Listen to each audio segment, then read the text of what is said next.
And welcome back to Primetime News. Special welcome to viewers on onespotmedia.com as well as TVJ International in the Cayman Islands. Up first this evening, economic warfare. That's how former Caricom leaders have described the US-led oil embargo, which has crippled economic activity in Cuba.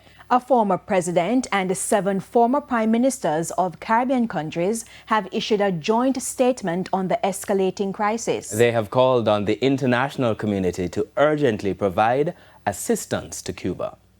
There's a crisis in Cuba. Fuel is scarce. Economic activity crippled, access to essential items difficult, plus a massive pileup of garbage because garbage trucks are unable to operate signals a humanitarian disaster is on the horizon. Why? The United States has blocked oil shipments from Venezuela to Cuba, and through an executive order, the U.S. threatened to impose tariffs on any country that sells oil to Cuba. The former Caricom leaders say such action by the U.S. constitutes economic warfare and inflicts unconscionable suffering upon the Cuban people.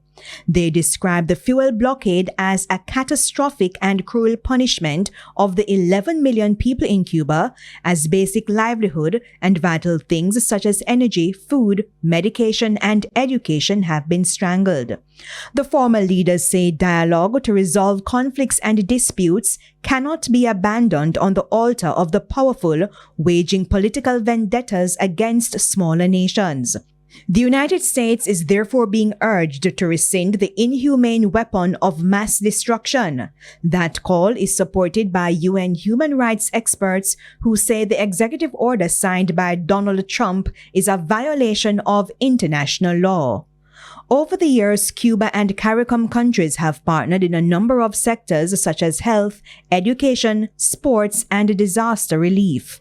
The statement was issued by a former president of Guyana and former prime ministers of Barbados, Dominica, Grenada, Jamaica, St. Lucia, and Trinidad and Tobago.